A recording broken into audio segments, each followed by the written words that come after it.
Majalisar Wakilai ta Najeriya ta amince da yin gyara a wani sashe na dokar zaɓe domin ƙarfafa tsari da gaskiya a harkokin siyasar ƙasar. Majalisar ta yi gyara ga sashe na 77 na dokar zaɓe ta shekarar 2026, inda aka tanadi hukunci ga duk wanda aka samu da shiga jam'iyyun siyasa biyu a lokaci guda da gangan. Sabon tanadin dokar ya bayyana cewa duk wanda aka tabbatar yana cikin jam'iyyun siyasa biyu a lokaci guda zai fuskanci hukuncin ɗaurin shekaru 2 a gidan yari ko kuma a ci shi tarar naira miliyan 10. Haka kuma kotu na da ikon yanke hukuncin duka biyu idan ta ga ya dace. 'Yan majalisar sun bayyana cewa wannan gyara na da nufin daƙile ruɗani da rikice-rikicen siyasa da kan taso sakamakon sauya jam'iyya ko shiga jam'iyyu fiye da ɗaya a lokaci guda. Sun kuma ce wannan mataki zai taimaka wajen ƙarfafa tsarin dimokuraɗiyya tare da tabbatar da cewa 'yan siyasa suna bin ƙa'idojin jam'iyyunsu yadda ya kamata. Masu sharhi dai kan harkokin siyasa sun ce idan aka aiwatar da dokar yadda ya kamata, za ta taimaka wajen rage matsalar sauya jam'iyya da kuma ƙara tabbatar da tsari mai kyau a siyasar Najeriya. Ana sa ran dokar za ta bi sauran matakan amincewa kafin ta fara aiki a hukumance.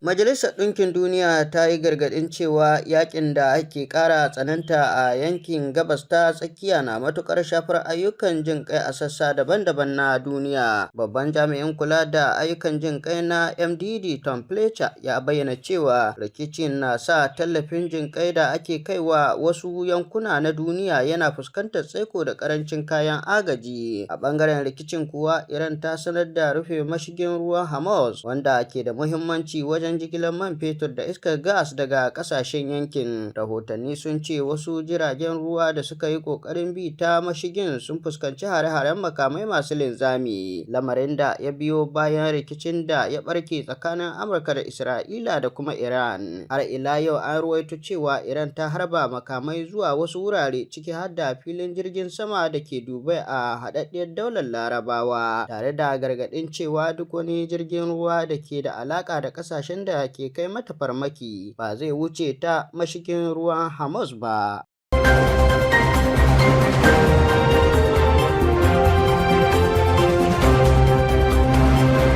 Majalisar Dokokin Senegal ta amince da dokar hukuncin ɗaurin shekaru 10 a gidan yari ga duk wanda aka samu da aikata laifin auren jinsi a ƙasar. Dokar kuma ta ƙunshi tsauraran hukunci kan duk wanda aka samu da hannu wajen yada manufar auren jinsi ko kuma ɗaukar nauyinsu a ƙasar Senegal. An dai kwashe sa'o'i da dama ana tafka muhawara kan dokar kafin 'yan majalisar 135 su kada kuri'ar amincewa da ita, kuma ba a samu koda mutum guda ɗaya da yake amincewa da dokar ba a zauren majalisar. Sabuwar dokar dai ta ƙara tsaurara hukuncin laifin a Senegal zuwa shekaru 10, wacce hukuncin daurin shekaru 5 ne da ita ta tanada ga duk wanda aka samu da aikata laifin a baya. Haka kuma ta tanadi daurin shekaru 7 ga duk wanda aka samu yana yada manufar auren jinsi. Baya ga hukuncin daurin, hakanan kuma akwai tara ta sefa miliyan 2 zuwa miliyan 10, kwatankwacin dala 300,500 zuwa dala 17,600, sabanin sefa 100,000 zuwa miliyan 1.5 da aka amsa. A watan da ya gabata, kafafen yada labaran kasar sun ba da rahoton cewa 'yan sanda sun kama mutanen da dama da ake zargi da alaka da auren jinsi a kasar. Yawancin waɗanda ake kamawa dai ana yin hakan ne bisa zargin ko kuma bincike a wayoyinsu, sai dai a ƙarƙashin sabuwar dokar duk wanda ya zargi wani a gudanar da neman auren jinsi ba tare da ya gabatar da gamsassun hujjoji ba, akwai hukuncin mai tsauri a kansa.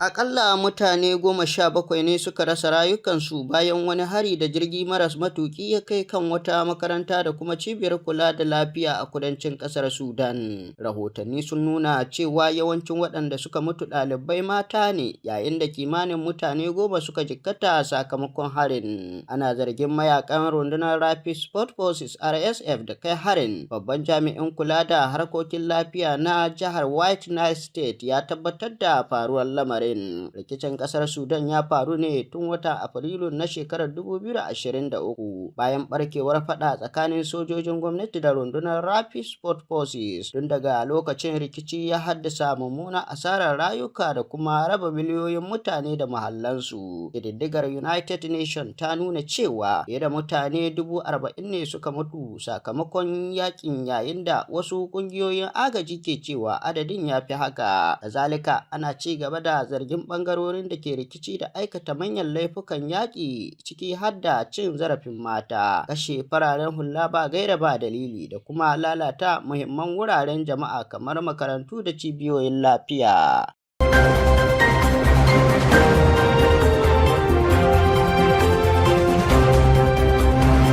Dakarun tsaron Nijar FDS sun kashe wasu 'yan ta'adda tare da kama masu hada baki da masu aikata laifuka guda 22 a cikin mako guda a wani harin bam da sojoji suka kai wajen garin Koruko ya rutsa da wasu 'yan ta'adda da ke safarar dabbobi waɗanda suka kwace daga mutane. Harin ya kashe 5 daga cikin 'yan ta'addan, kuma binciken da aka gudanar kan gawawwakin su ya bayyana cewa an gano kayayyakin sojoji a cikin su, kamar yadda kamfanin dillancin labaran kasar ANP ya ruwaito. Kazalika lokacin samaman sojoji sun kwace shanu da suka kai 103 daga barayin, kuma suka mayar da waɗanda aka sace daga gare su. ANP ta rawaito cewa rana 4 ga watan Maris dakarun sun kashe wani dan ta'addan a garin Torondi a yammacin kasar Nijar. Dakarun Operation Niya sun ga mutumin kusa da kayayyakin sojoji a garin, inda yake kokarin tattara bayanai game da abin da ake ganin shiri ne na kai hari kan dakarun tsaron kasar din.